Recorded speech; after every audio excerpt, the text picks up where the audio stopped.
Very clever. I control construction. Very bright. The trucking in and out of Kennedy Airport. And very dangerous. Tonight on 48 Hours. I was committed to being a good soldier. Michael Franzese. I did my best to act in the way that the mob would expect me to act. Mafia prince, now born again. I wanted a different life. But the real miracle is the one that got him off the hook. Miracles do happen. They have no respect for human life. Henry Hill, mob soldier. Crack someone in the head with a baseball bat. Turned informant. He's going to remain in danger for as long as he lives. Turned fugitive. I didn't think I was capable of change. The sad real-life sequel to Goodfellas. Mr. Gotti had nothing to do with that. Faces of organized crime, from the Teflon Don Not guilty. to the racketeer next door. Within a month or two of the dump starting, we started to get this odor. I personally have never seen any evidence of an Italian-American mafia in America. Badfellas.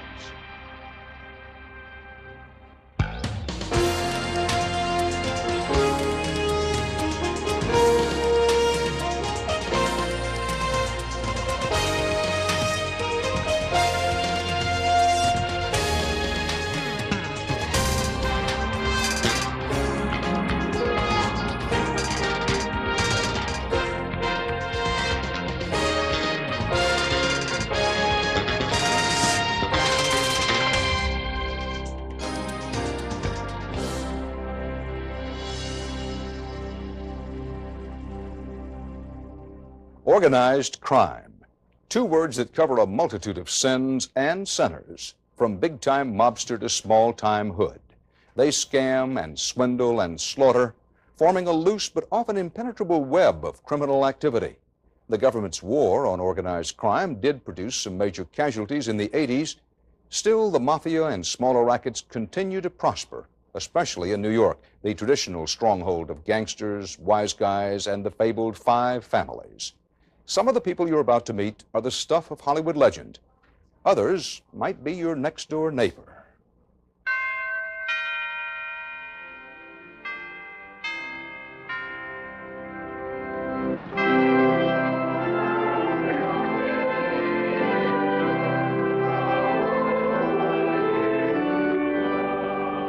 Let us pray. We pray for those who have stooped below their best. Michael Franzese has a lot to pray for. Before he was born again, he was a family man. The family was the Colombo Crime Family, and Michael Franzese was a captain, one of the richest and most powerful men in the mob. We pray for those who suffer inwardly and cannot trust their friends. 5 years ago, he was sent to prison, so he cut a deal with the government, and then he says he walked away. He quit the mafia. We pray for those who are trying to carry the load alone. He's 39 now, and he refuses to go into the witness protection program or change his identity. He says he won't live that way. He did ask that we not say precisely where he lives, that we not show his house or his cars. You help the government. Don't they want to kill you for that?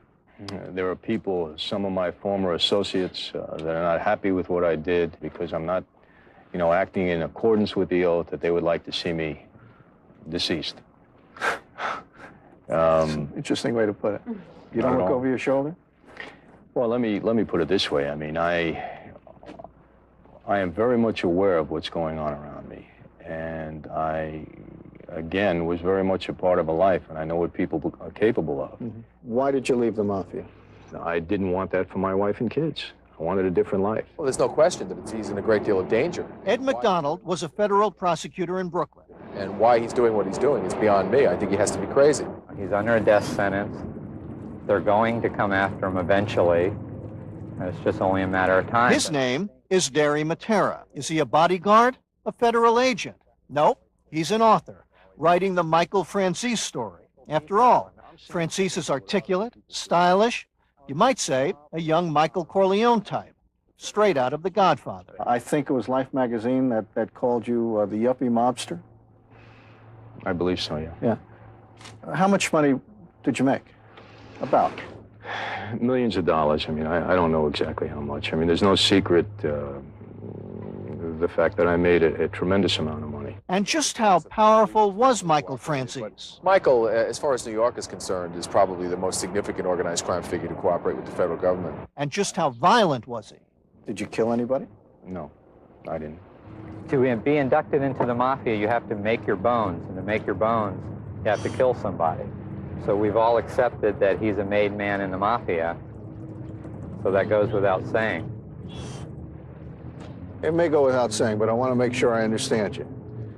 You're saying you believe Michael Franzese has killed at least once? Yes, and probably more. He did what he had to do. And what if he said, I never killed anybody? I never killed anybody. I never ordered the killing of anybody. Well, that's what would you expect him to say at this point? At the height of his mafia power, Michael Franzese produced B movies, including this one, where he met his second wife, Cammy. She's the dancer in blue. He owned a huge estate, car dealerships, restaurants, and he owned an oil business. We were gasoline wholesalers. As wholesalers responsible for collecting the tax on every gallon of gas that we sold. We collected the tax and didn't pay for it. What was Michael Franzese's cut of that, do you suppose? Michael's cut of that was anywhere from $4 to $5. $4 to $5 million a week? Cash a week. In 1986, he got caught and was sent to prison, but he didn't stay there long. Franzese cut a deal. He would talk and pay a $14 million fine, and the government would set him free. All right, well, stop me when I'm wrong, okay? He was supposed to pay the government $14 million. He hasn't paid anything near $14 million. That's right. There's not a single mafioso behind bars because of anything Michael Franzese told you. Is that correct? Well, there are people who are in prison based on the information that Michael provided. But no mafia types. Yeah, that's not, well, there are. There's at least one. Frank Campione, who was a chauffeur for his father. A chauffeur and a Chicago agent who wasn't even in the mob. He was also supposed to give the government his Long Island estate, but it's not in his name, and the government has yet to collect. And he signed over the profits from a movie to the government, but there are no profits. The government claims it's not finished with him. But the question remains, did Michael Franzese, mafia family man, completely outmaneuver his Uncle Sam? You know, I think the deal was fair for the both of us. It accomplished what I wanted to accomplish to a great degree, and I think that the government should look at it as a real victory. Number one, you know, they got a high-ranking official in the mob to sit down and talk to them. They got him to publicly say that he's turning his back on the mob. I mean, in essence, I've thrown in the towel and I said, hey, they won. Before he became a mafia hoodlum, One of the initial arrests, I guess one of your first rides in a paddy wagon. Michael Franzese was a pre-med student. His parents wanted him to become a doctor. That's all I remember since I was a year old. All I can remember is you got to be a doctor. I mean, they wanted it, I think, more than I did. But Michael Franzese decided to go into his father's business instead. Looks great, huh? It looks just as good now. His father, Sonny, was mafia royalty. It looks really tough there. Sonny was also a captain in the Colombo Crime Family. This is a shot during the bank robbery trial. Until he was sentenced to 50 years in prison for conspiracy to rob banks. When I first became a part of it, I was proud of the association. I felt good about being a part again of something that my father was so much a part of. I was committed to being a good soldier, and I did my best to act in the way that the mob would expect me to act, and I think that's why I excelled. You know, Cammy talked about the movie The Goodfellas. You know, I took her to see that film not knowing what the film would really be like because I never read the book. And when I sat back and I looked at it and I said, you know, I mean, there's a case there where guys kill somebody and went, sat down, had dinner. Mm-hmm. And it's true. I mean, you know, it's true. And guys were proud of that. I mean, that's what you were supposed to do. You know, you go do something like that and you sit down, you have a dinner and life goes on. You carry on. And that was real life for you at one point. Yeah, it was. It was. This is the first draft of the photo layout. What I'd like to start with is a picture of you as a child. These days, the movies are real life for Michael Franzese. I'll be honest with you, I don't think I have any of my childhood pictures here. He and Matera are finishing up the photo layout for their book, Here's Joe Colombo. And you go, this is what happened to Joe Colombo. And he's already negotiating the movie rights. Who would play former mafia captain in the movie version? Well, my first choice, and to me, I think the ultimate for this part would be Tom Cruise.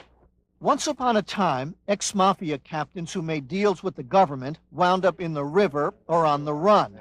Not Michael Franzese.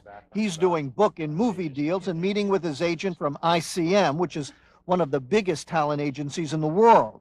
And his interview with 48 Hours is the first he's ever done on TV. What is it then that, at this point in your life, that motivates you? I'm guessing, if I'm wrong, tell me, I'm guessing it isn't the money. That's true, it's not the money. Franzese never did say what really motivates him, but Ed McDonald, the former prosecutor, has a theory. Michael has a massive ego. He wants to be recognized. He craves recognition and fame, and I think that's a large part of it. And as for how Franzese walked away from the mob and into the Hollywood sunset, McDonald has a theory about that, too. Well, it's possible that Michael is so Machiavellian and has worked out such a sort of clever deal with the mob that they have permitted him to testify against them, provide information, background information, intelligence information. Perhaps he worked it out that he pays, the bosses of all the families, $10 million, every 6 months. And he's doing it on the installment plan to ensure that they're good faith. Meanwhile, Michael Franzese is leading the good life. Some people think it's a miracle he's alive to talk about it. He and Cammie think it's a miracle, too. Literally, a miracle. I believe I'm committed, and I believe very strongly in God right now. And there again, it wasn't something that hit me from above. I didn't get struck by a lightning bolt, and Christ didn't decide to talk to me in my sleep. It was a process for me. You're both born again? Yes. The difference it has made in my life is tremendous. I mean, maybe that's why I don't walk around with fear in my life. I mean, I am honestly not afraid that someday I'm going to get shot and killed. Yeah, let me just interrupt for a second.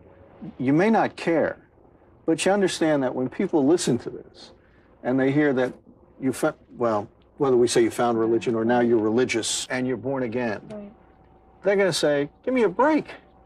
This man who was in on conversations, numerous conversations that resulted in people getting killed, a guy who's involved in one scam after another, a guy who made, I'll say millions, but maybe billions for the mob, found religion.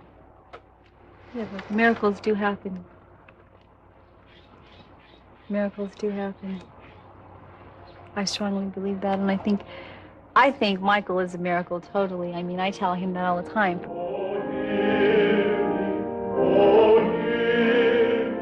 Is this going to give you peace that your husband won't die in a hail of gunfire someday? No, but I know that if he does, that he'll go to heaven.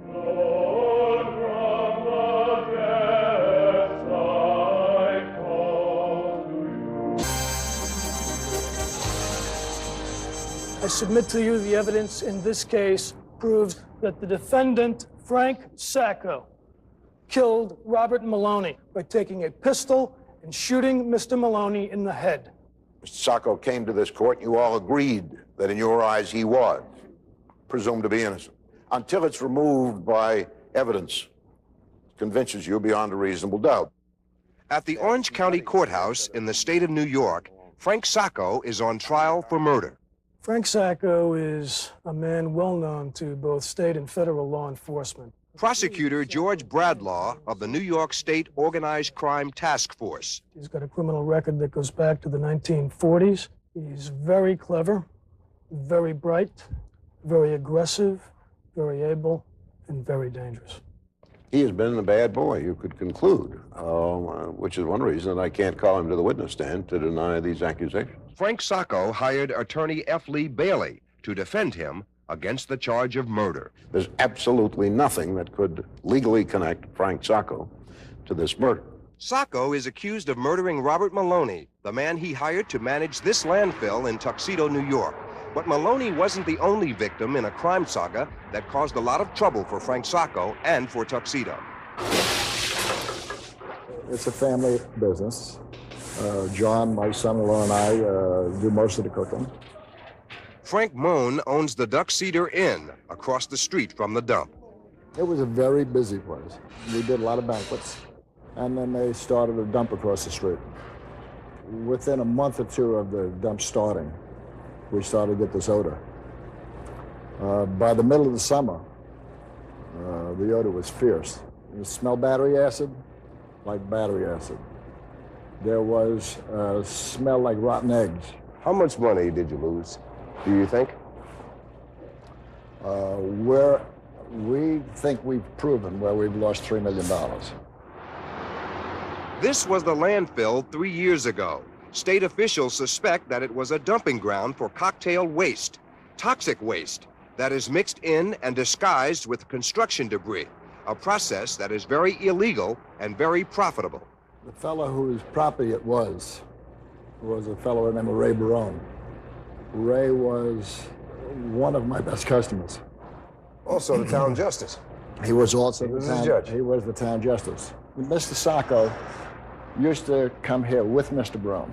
I also seen the police chief having lunch with Mr. Sacco 3 or 4 times. And I heard Sacco say, hell, I'm paying people I'm not even supposed to be paying. In fact, Sacco was paying Justice Barone $4,500 a week. Did you bribe the town justice up in the Tuxedo, New York? No, it was not a bribe. What would you call it? It was a payment for renting his property to dump. Barone was later convicted of perjury and tax evasion and sent to prison. Did you pay the police chief any money? Yes, I did. Sacco paid police chief San Matola $500 a week. I paid him for traffic controlling and to make sure there was no problems on the property. Some people might interpret that as a bribe. Bribe for what? What could he do for me? Some people might interpret it as a bribe. There was no bribe. To give a law enforcement official money? I didn't think it was. Matola pleaded guilty to perjury and tax evasion and was sent to prison. What'd you pay her money for? I paid her $500 a week to become a consultant. Sacco also bribed an inspector with the State Department of Environmental Conservation, Sandra White. While you were paying her, was she in charge of inspecting your dump site? Yes, she was, and so were other inspectors also. But they're on your payroll? Just Sandra White. Just Sandra White? Yes. Do you think, at that time. Do you see anything wrong with that? No, well, it may be a conflict of interest, but there was nothing illegal concerning it. Wrong. In 1989, Sandra White pleaded guilty to tax evasion, and Frank Sacco pleaded guilty to federal racketeering and parole violations. He was sentenced to 6 years in prison. We used to get out of here, you know, with parties and stuff, 2 or 3 o'clock in the morning. There'd be trucks over on the face of the dump, dumping stuff. And nothing comes in the middle of the night, which is good. Were you suspicious? Of course I was suspicious. It wasn't just Mr. Barone trying to fill up a dump. He introduced his friend to me or to my wife anyhow, as a connected man. This is a real hard-nosed guy, somebody you should really know. He's really hard-nosed.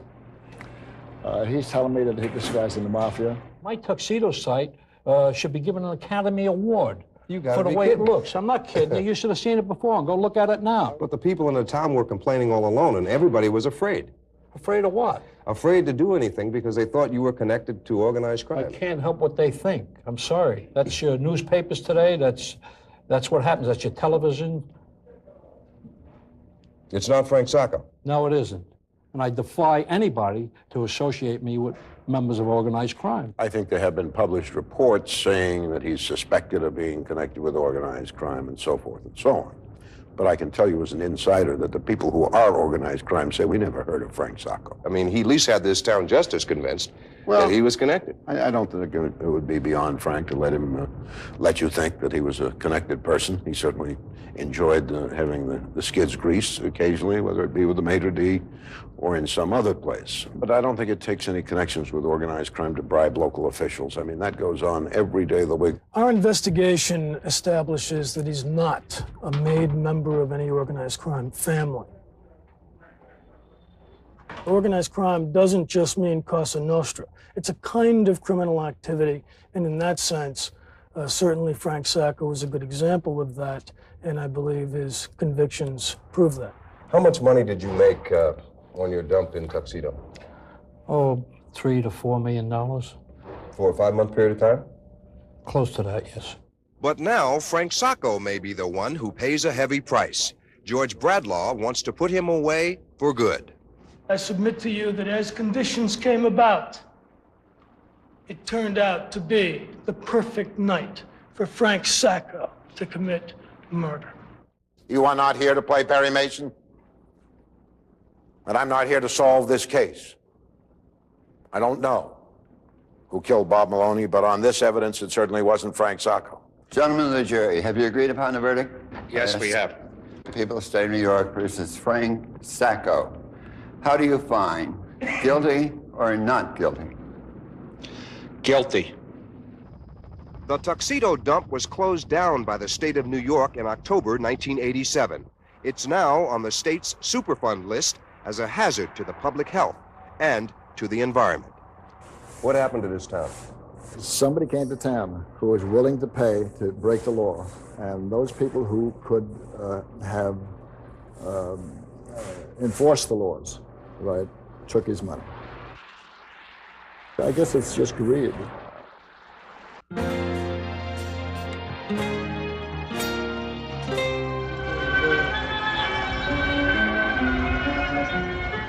Is the mafia dead? Definitely not. It's alive and well and flourishing in New York and across the country. What do they control? They control construction, the trucking in and out of Kennedy Airport, Fulton Fish Market, the Garment Center. John, what are the odds on this, huh? Is John Gotti the godfather?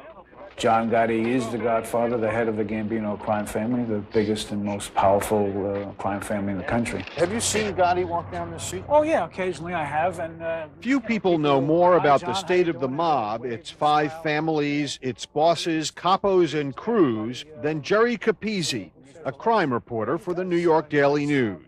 The Ravenite Social Club across the street is the headquarters of John Gotti's Gambino crime family. Normally, Gotti can be found here in Little Italy, running what prosecutors say is a $500 million crime empire involving loan sharking, labor racketeering, and worse. You know they're going to try and keep you in jail. In fact, today, as a result of recent wiretaps, John Gotti sits in a jail awaiting his 4th trial in 5 years. Each time he has beaten the rap. Now they call him the Teflon Don. Gotti, any reaction? Surprise? But today he faces a series of charges that include murder. The government charges that Gotti orchestrated the assassination of Paul Castellano. On December 16, 1985, Castellano, who was then the head of the Gambino family, was to meet Gotti at this restaurant. But Gotti never showed, and a new godfather was born. They shot them 14 times? Exactly. They didn't want any mistakes.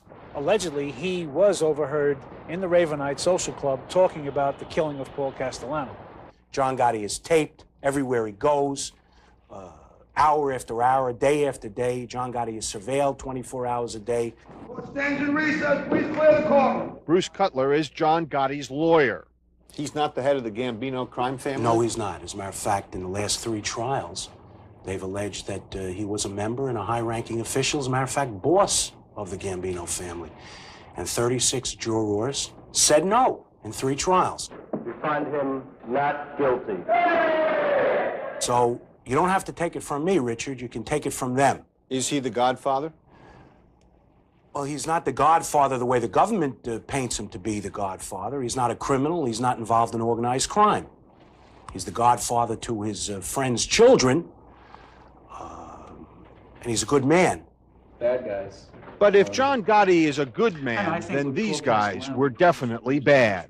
These were the 4 most ruthless guys in the crew. And Chris used to kill in his underwear. Right. He was the one who would jump out in his underwear and stab him in the heart. Didn't want to get his clothes dirty. Jerry Capizzi and his partner Gene Mustaine have chronicled Gotti's life in the Gambino family. Now they're writing a book about the Roy DeMeo crew, a Gambino gang that operated behind this Brooklyn bar until 1983, a gang that scared even John Gotti. Over a 10-year period, officials estimate the gang killed up to 200 people. Their meeting place was known as the Horror Hotel. This is the Horror Hotel. This was the place where the DeMeo crew chopped up the bodies of their murder victims and packaged them and shipped them off to the dump. They disposed of a couple of dozen bodies here. The Horror Hotel? Horror Hotel, right. Check in. Never get out, that's right. This woman still goes to the bar and remembers the crew. I came in, I saw them, and out of respect, you say hello. Doesn't mean you're going to sit down and get into a conversation and say, okay, who'd you kill next door?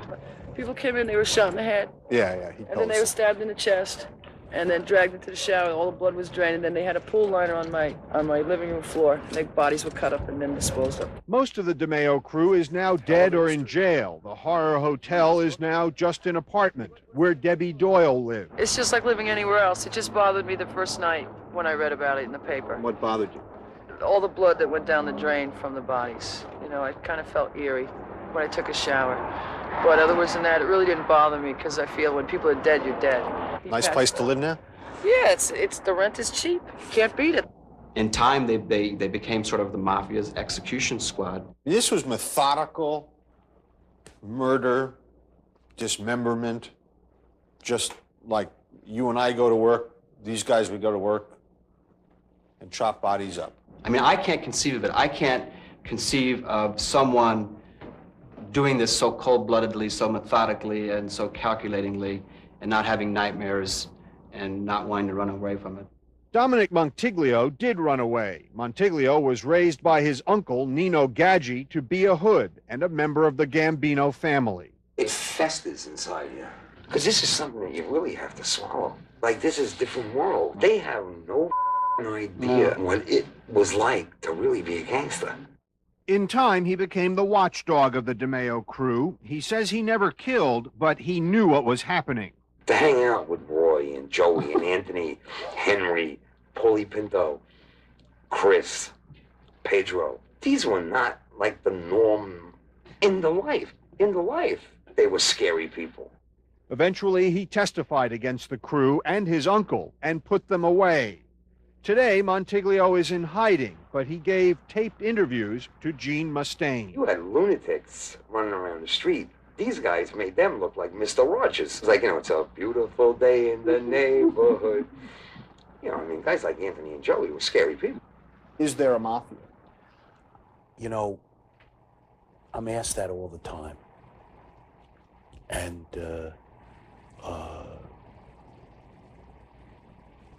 it's a question that doesn't mean anything to me. I personally have never seen any evidence of an Italian-American mafia in America.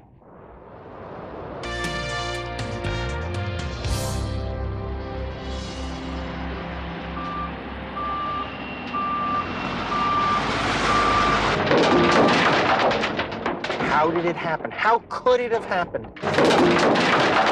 You're talking about 50,000 tons. You saw the trucks out there. How can you miss that?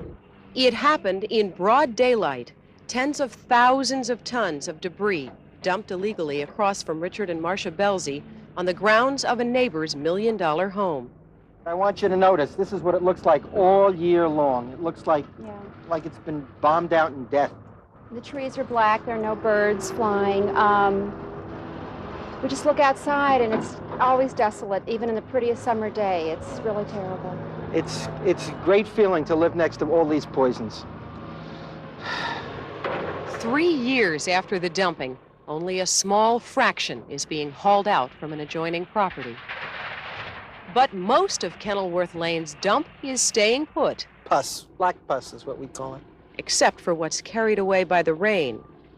I mean, they've tested and everything, but they really don't say if it's, you know, toxic or whatever, you know. It's got a good smell to it, though. To some, it smells like the work of organized crime. And it is illegal dumping which is coordinated and carried out by carters that are in the grips of organized crime families in the metropolitan area of New York City. State Assemblyman Maurice Hinchey investigates the mob and New York State's more than 1,200 construction and demolition dumps. I heard what you said, and it scares me even more. The pattern at Kenilworth is the same as it is in the other sites that we have looked at where organized crime-dominated carters have been involved.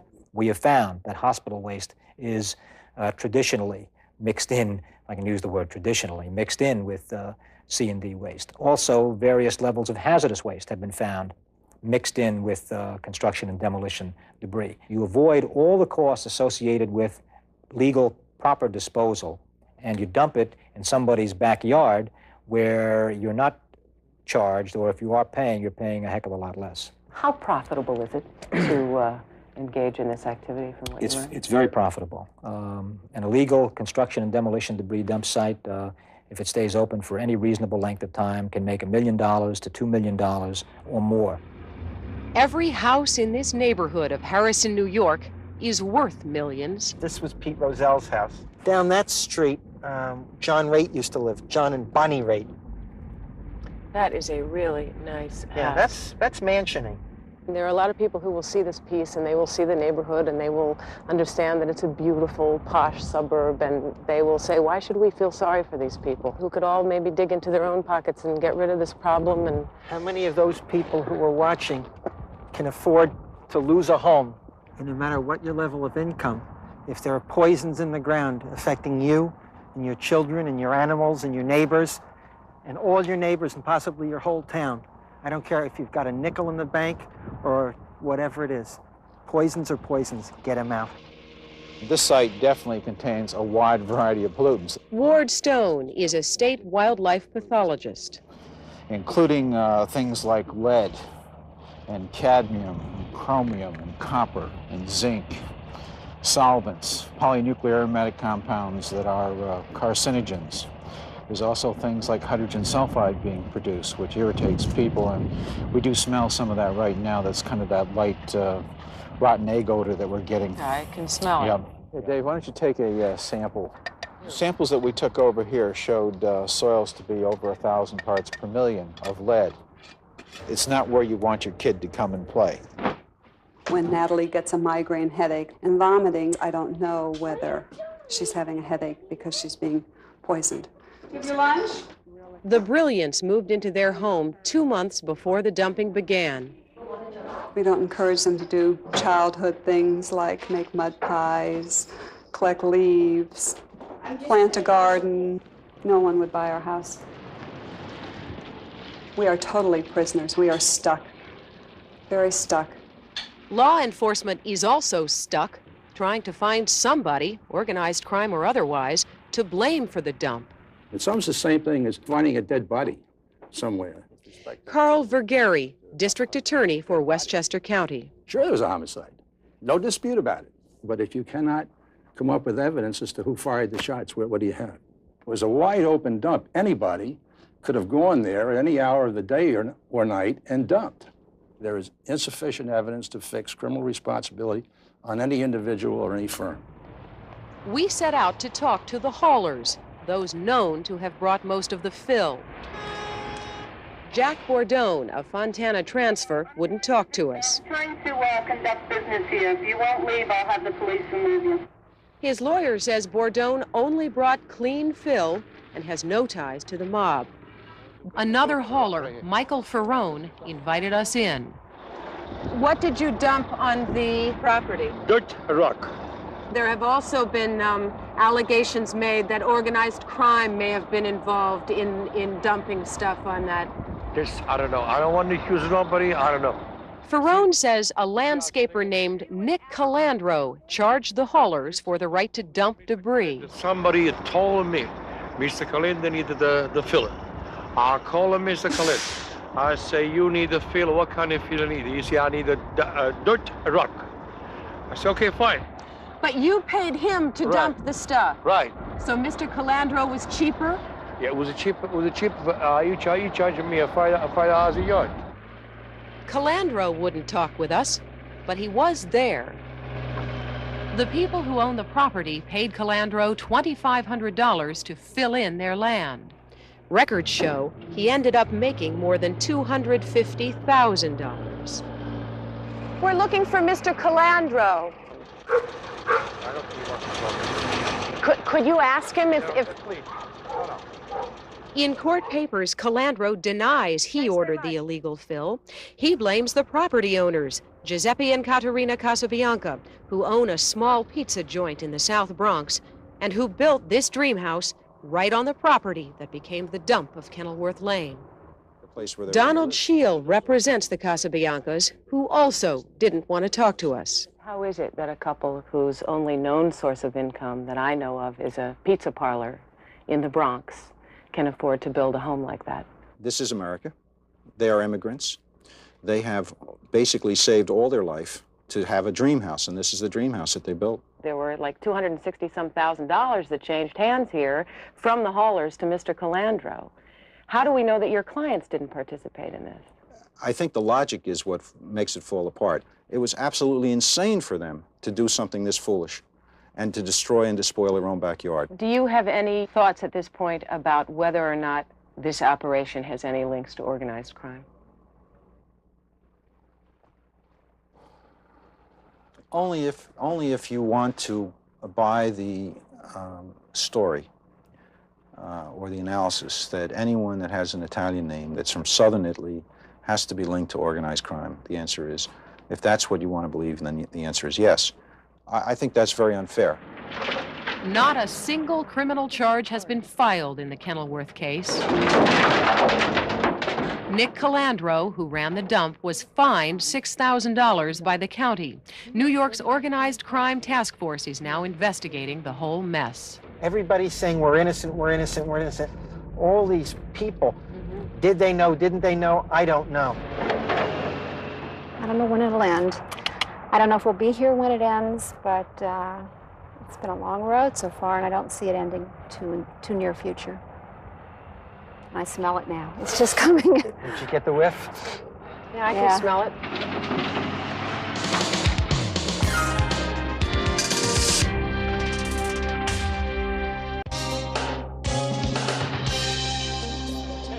It's gonna be a good summer. I was intoxicated by the whole lifestyle of it, even as a little child. Hey, Mom, what do you think? You look like a gangster. It's life in Brooklyn, I guess. The magnet that drew me to these people was strong. Everything is beautiful. There's nothing to worry about. Then you tell them. I didn't tell them. These are scenes from the movie Goodfellas, the story about a mafia hoodlum named Henry Hill. Henry, nice to see you. Yeah, good seeing you. Hi, how are you? For a bunch of street guys with next to no education, they got to live pretty flashy lives. What do you do? What? What do you do? I'm in construction. They called each other wise guys. To me, I thought it was a natural process. I didn't think I was doing anything wrong. At that time, it was I was a normal person. I thought I was a normal person. Henry Hill, the real Henry Hill, the wise guy from the Lucchese Crime Family. I mean, your total existence is in that world. You wake up, from when you wake up to when you go to sleep at night. You are part of a separate world, a separate society. Today, Henry Hill lives in hiding, not hiding from the FBI, hiding from the mob, from his old friends who would like to see him dead. There's a good chance that they'd come and get me. Or, they'd send someone out to get me. To get you. Sure. And to get me means? To whack me. To whack you, to kill you. Yeah. This is not how you looked when I met you the first time, earlier. No, I wasn't. He insisted on wearing a disguise. Do you worry when you go out on the street without the disguise? I try to stay alert. They have no respect for human life at all. No respect for human life whatsoever. I mean, that's their ultimate weapon. Is the fear, the brutality, and murder. I've used violence a few times in my life, and it sickens my stomach. But I used to do it anyway. Give me an example. Well, crack someone in the head with a baseball bat. Henry Hill says he never killed anyone, but he was there when it happened. How many murders were you around? Half a dozen, so And just tell me what you did yourself, if you didn't kill anybody. Most of the time, I dug the holes. Hey, Henry, here's an arm. Very funny, guys. Here's a leg. He literally knew where the bodies were buried. What do you like, the leg or the wings? Well, he buried some of them himself. Ed McDonald, the former federal prosecutor. He was facing some serious felony charges that the local authorities had lodged against him in Nassau County in New York. Charges for which he could have gone to prison for anywhere from 25 years to life. They were drug conspiracy charges. Henry Hill had become a cocaine dealer and addict. It wasn't supposed to happen in our family. Yet everyone was doing it. The Lucchese Crime Family? Yeah. They were afraid that he was going to become an informant, and he is marked for death by the Lucchese family and by Jimmy Burke. So, as they used to say in the old days, Henry Hill sang like a canary. I found that strengthened me somehow to,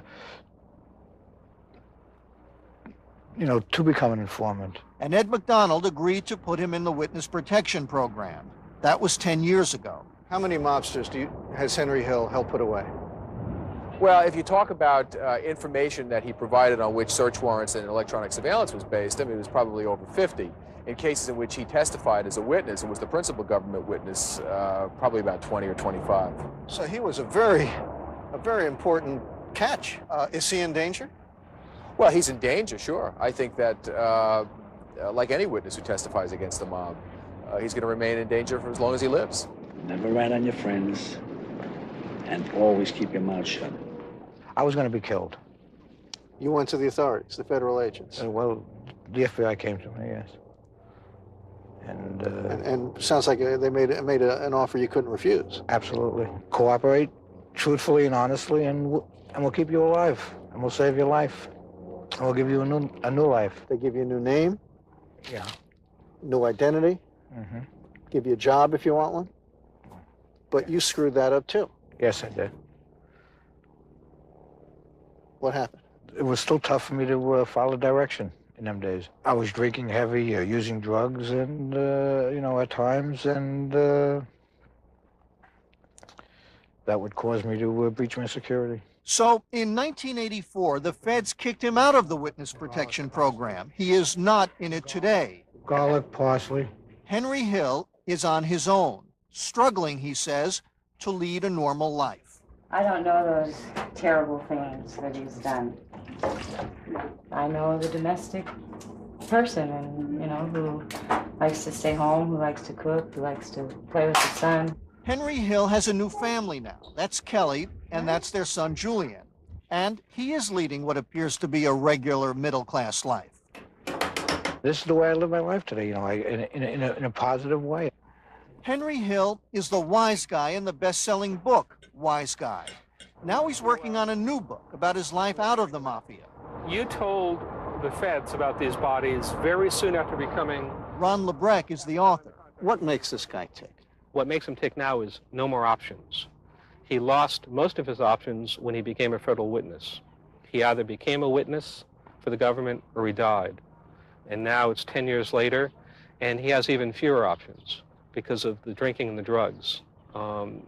He either lives as straight a life as he possibly can, or he dies, either through the drinking or in drinking, doing something stupid and letting his location be known and getting killed by the people who want to kill him. But he's trying. And my co-facilitator today is Henry. Twice a week he comes here to an alcohol and drug rehabilitation program to talk to other recovering addicts just like him. Because I didn't think I could change in the beginning. I didn't think I had a chance in the world.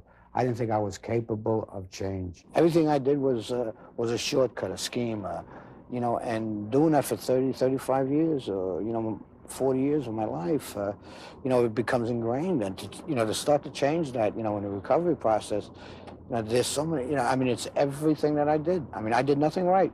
Hi. Henry Hill was one of the good fellas, one of the mob. He had money and all the other perks that go along with being a wise guy. And now it's all gone. I wouldn't change the life I have today for that life. There's no way I would go back. I'm alive. I have a little bit of peace of mind. I'm today what I didn't want to be all my life, and I'm glad to be what I am. John Gotti's murder trial is still months away, but at least one of his close associates won't be there to see how it turns out. Gotti's chauffeur, Bartholomew Bobby Borriello, was rubbed out in his own driveway. Another casualty, say investigators, of a family feud over who's the boss. And Frank Sacco, convicted of murder during our 48 hours, has been sentenced now 25 to life, eligible for parole in the year 2019. I'm Dan Rather. That's 48 hours for this